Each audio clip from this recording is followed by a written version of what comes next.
Hi, and welcome back to Realistic Sustainability Educational Shorts.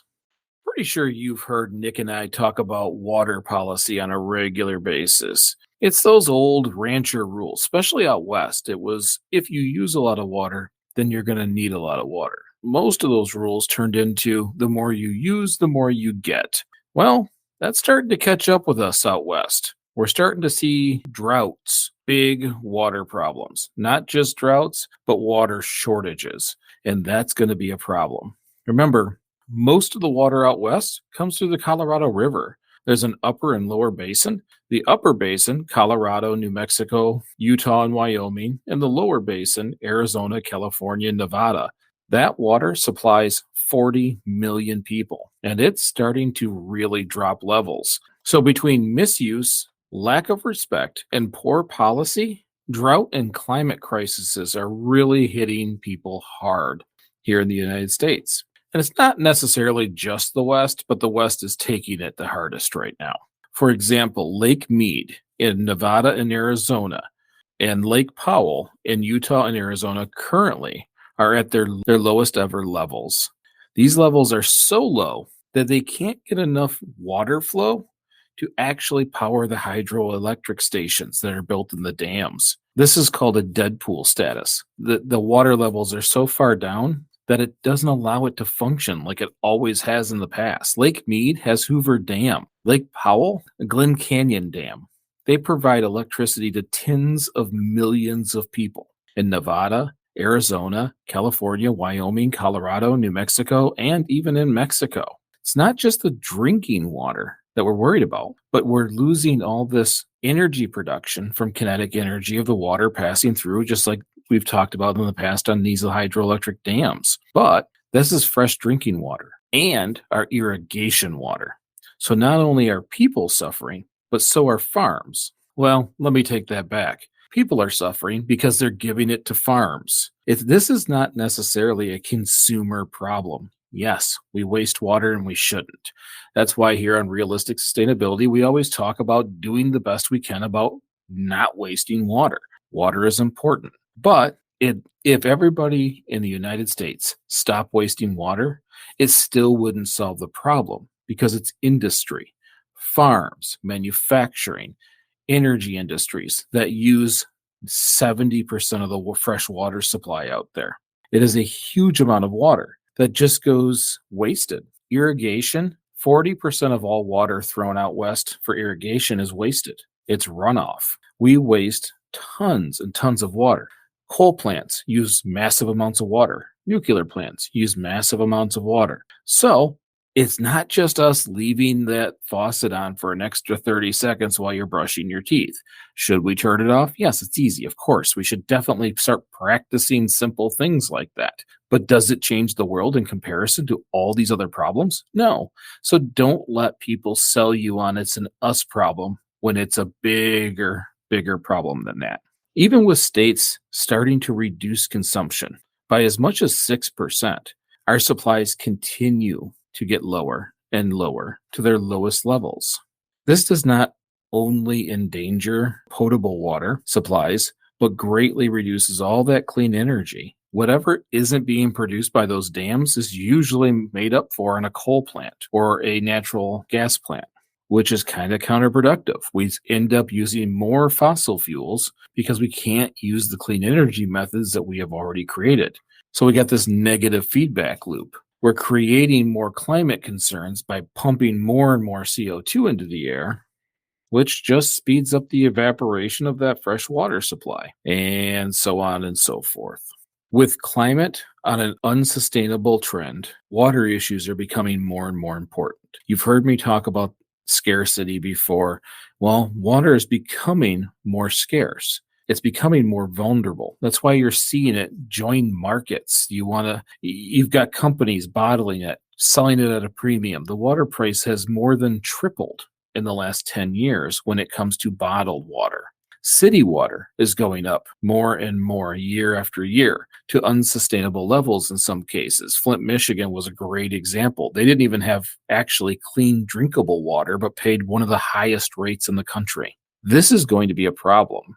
We're going to have to face this one because water is essential to everyone.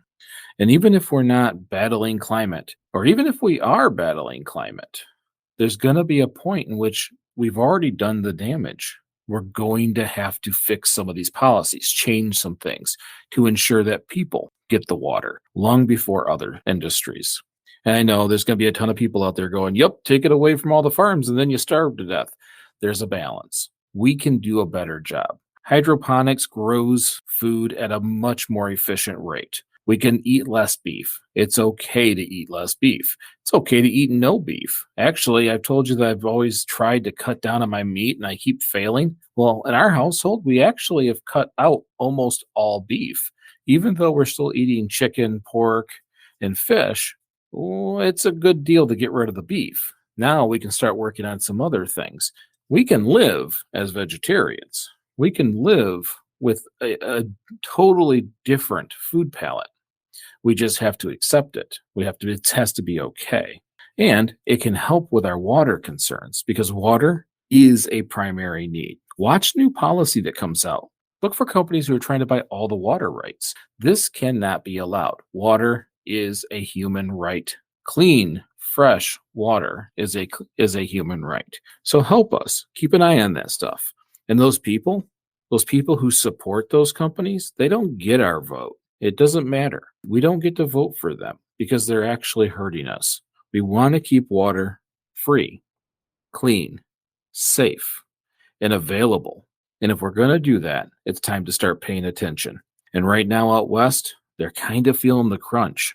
No matter what someone says about policy, we know what it is. It's a mix between climate and a whole lot of waste. Thank you so much for listening. I hope you enjoy this short, and you're going to see some different shorts coming up, not just educational shorts, but since I've started using more and more products that are considered to be more sustainable than what I was using before, I should probably be telling you how they work. Because if they are good, maybe more people should use them. If they're kind of on the struggle bus, we don't want everybody to try them out, right? So I'm not being paid to report on how they function or inflate their abilities. These are just things I've decided to buy. And I will tell you, if someone sends us something, free product, to be able to try out, we will give you an honest assessment. If someone pays us to do it, they will get an honest assessment. And if they don't want that honest assessment, we're probably not going to have it on the show. So don't worry about any of that. If I tell you how I feel about it, it is simply how I feel about the product. So starting next week, you're going to see some of those intermingled in. Anyways, if you enjoyed this episode, share it with a friend or on social media. It helps us out quite a bit. You might even get us a new listener if you do so. If you want to help realistic sustainability, click a follow. Show on your favorite podcast platform that this is a show that you follow and you want to listen to. Even if you don't follow us, click a like. Any kind of activity kind of helps us out. It kind of fools the algorithm a little bit. It helps us. Thank you very much for doing it. Also, leave a 5-star review. It's no secret. I like to read them. It makes me feel important. If you want to help out, that's a great way to do it. Go to iTunes and leave us a 5-star review. And last, if you really think this show brings some kind of value to your life, you can even choose to help us out financially. If you go to greeninyourlife.org/podcast, there's a spot there for a PayPal account. You can basically send anything you'd like. It just goes to Nick and I. Most of it goes right back into the podcast. But you can also see the link there for the anchor.fm site, or you can just go to anchor.fm, searching realistic sustainability, and that allows you to do kind of like a Patreon where you would pay a little bit monthly. And for those of you who already do that, thank you so very much. It really does help us out. We try to put a ton of work into these things, and it sometimes can be challenging. So we do appreciate that little bit that everybody sends us. And again, remember, we only get together each week just to get a little better. So if I'm not helping you get better, send me some ideas and I'll do everything I can. Thank you so much for listening, and we'll see you next week.